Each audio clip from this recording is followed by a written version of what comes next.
Hi friends and companions along this path of spiritual practice. Allow me to reflect just a little bit further on the koan that I shared in my last message.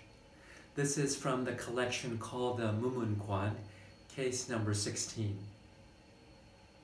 Zen Master Yunmen said, "When the universe is so vast and so wide, why do you put on the robe at the sound of the bell?" Zen Master Yunmen is asking the monks in monastic life where the day-to-day activities are regulated by the bells. He's asking, when the day is so fresh with possibilities, when the world and the universe is utterly free, why do you put on the robe?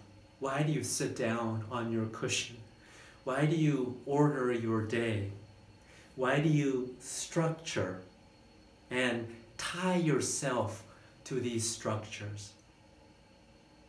As you can appreciate, this koan is at its core inquiring into freedom. The world, the possibilities seem so vast and wide. Why do you restrict yourself to form and structure?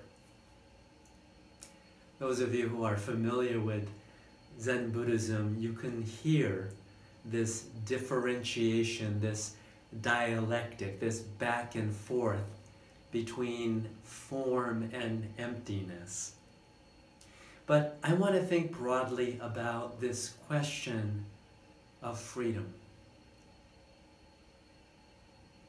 Zen Master Yunmen is asking us about our practice of awakening, and if we awaken into greater and greater truths, you and I know that with the great truths that govern our reality are so oftentimes paradoxical truths.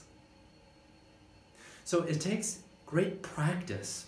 It takes maybe putting on a robe, sitting down in our chair or our meditation seat. It takes structure and form, and it takes discipline to begin to ground ourselves, to center our seeing, so that we can grapple with this intoxicating thing called freedom. A paradox is a paradox because, using Buddhist language, everything is in an interdependent relationship. There is nothing that is autonomous and unto itself. If all is interdependent, then the Buddhist teachings will insist that freedom itself is interdependent. That freedom may want to be free of such complicated interdependence. In fact, freedom might want to be free of every other value and commitments that we make.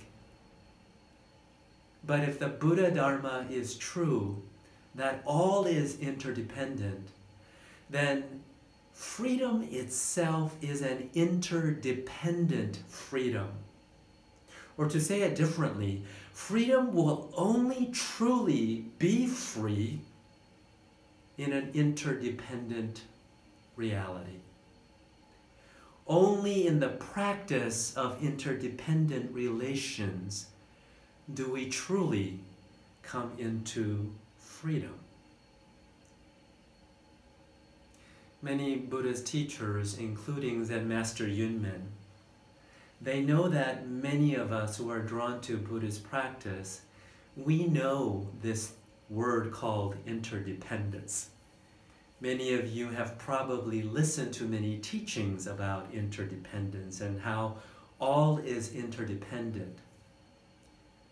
But this is what I want to invite you into. not only a cognitive understanding of Buddhist teachings on interdependence, but how are all things interdependent? How exactly do you live skillfully into practice with interdependence? How do you experience interdependence? In classical Buddhist teachings, there are responses that get at how practitioners have seen interdependence at work in life. For example, there are certain factors that always rise together in interdependence. The mind always rises together with the body. However much we may want to disown the body or forget the mind, they always interdependently co-arise. Every perception is also interdependent with a certain feeling, maybe as simple as bad, good, or neutral.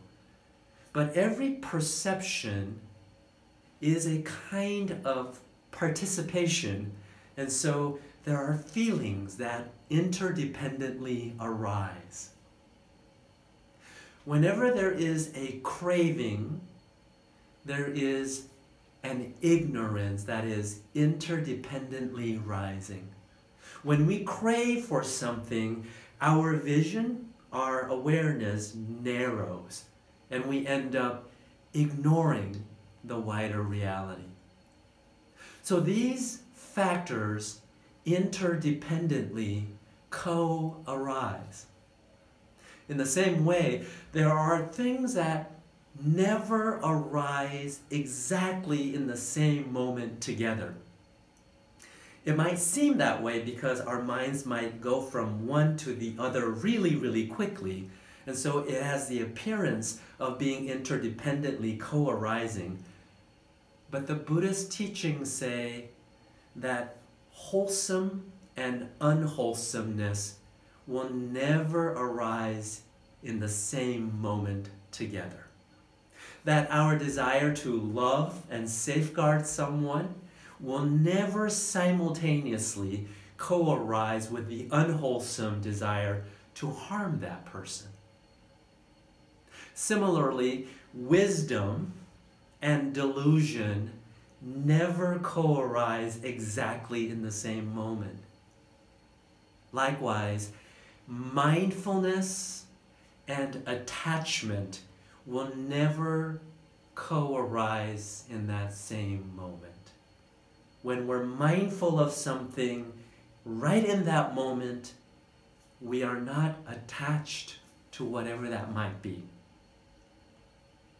Interdependence also teaches that certain things rise, and because they rise, they sort of lead into the rising of the next thing. For example, when desire rises within us, then so does grasping after that object of desire. When an intention arises, it leads into the rising of the solidification or the strengthening of that orientation or that disposition. In the same way that the rising of one factor leads to the rising of another factor, the cessation of one factor also leads to the cessation of another factor. When our craving after something ceases, then our grasping after that ceases, which then leads to the cessation of a false and very narrow sense of self that is trying to grasp after that thing, which then leads to the cessation of suffering. These co-arisings are all teachings about interdependence from the classical teachings of the Buddha Dharma. So as we take our meditation seat and as we bring insight into our experience, we begin to understand not just that all things are interdependent, but how they are. So friends, I want to invite you into a practice of meditation that looks closely at how factors are interdependent in your day-to-day life.